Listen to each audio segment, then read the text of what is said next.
Elon Musk. దాదాపు ఈ ప్రపంచంలో ఈ పేరంటే తెలియనివాడు ఎవడో ఉన్నాడు. ఎందుకో తెలుసా? 27 ఇయర్స్కే మిలీనియర్ అయ్యాడు, 41 ఇయర్స్కే బిలీనియర్ అయ్యాడు, అండ్ నౌ 54 ఇయర్స్కే ప్రపంచంలోనే మొట్టమొదటి ట్రిలినియర్ అయ్యాడు. ఈ ప్రపంచంలో చాలామంది మిలీనియర్లు బిలీనియర్లు అవ్వగలిగారు తప్ప ఎవడో ట్రిలియన్ని టచ్ చేయలేకపోయాడు. కానీ ఎలాన్ మస్క్ మాత్రం అసాధ్యాన్ని సుసాధ్యం చేశాడు. $1 ట్రిలియన్ అంటే మన ఇండియన్ కరెన్సీలో ఎంతో తెలుసా?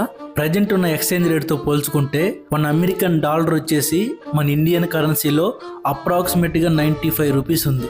So $1 equal to 95 rupees, $1,000 equal to 95,000 rupees, $10,000 equal to 9.5 lakh Indian rupees, $1 lakh equal to 95 lakhs in Indian rupees. ఇప్పటి వరకు బాగానే అర్థమైంది కదా. ఇప్పటి నుంచి మిలియన్స్ లేక అడుగు పెడదాం. $1 million అంటే $10 lakh అని అర్థం. అదే మన ఇండియన్ రూపీస్లో 9.5 crores అని అర్థం. ఇక్కడి నుంచి బాగా వినండి. $100 million అంటే $10 crore అని అర్థం.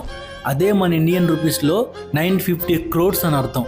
సో ఇప్పుడు మిలియన్స్ కాస్త అయిపోయాయి, బిలియన్స్ లేక అడుగు పెడదాం. సో $1 billion అంటే $100 కోట్ల అని అర్థం.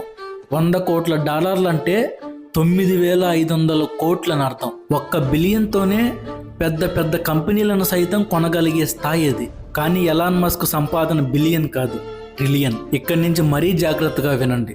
1 ట్రిలియన్ అంటే $1,00,000 కోట్ల అని అర్థం. $1,00,000 కోట్ల అంటే 95 లక్షల కోట్లు అని అర్థం. నిజంగా ఊహించుకోగలరా? 1 ట్రిలియన్ ఈక్వల్ టు 1000 బిలియన్ అని అర్థం. 1 ట్రిలియన్ ఈక్వల్ టు 10 లక్షల మిలియన్లు అని అర్థం. అందుకే ప్రపంచంలోనే ట్రిలినియర్ అవ్వడం అంటే అత్యంత అరుదైన ఘనత. అయితే గీతే మనం ఇలాంటి వాళ్ళని చూసి ఇన్స్పైర్ అవ్వాలి తప్ప పక్కింటోన్నో ఎదురింటోన్నో చూసి కాదు. ఒక్కటి మాత్రం గుర్తుపెట్టుకో మామ, యద్భావం తద్భవతి. మన మతి ఎంతో గతి అంతే. మన ఆలోచనలు ఎలా ఉంటే మనం అలానే తయారవుతాం. ప్రతి ఒక్కరిలో ఒక స్పెషల్ క్వాలిటీ ఉంటుంది మామ. దాన్ని పట్టుకోగలిగిన వాడే జీవితంలో పైకి వస్తాడు. మన డ్రీమ్ ఉంటే ఎలా ఉండాలంటే ఎదుటోడి డ్రీమ్ని దెంగేలా ఉండాలి. గుర్తుపెట్టుకో.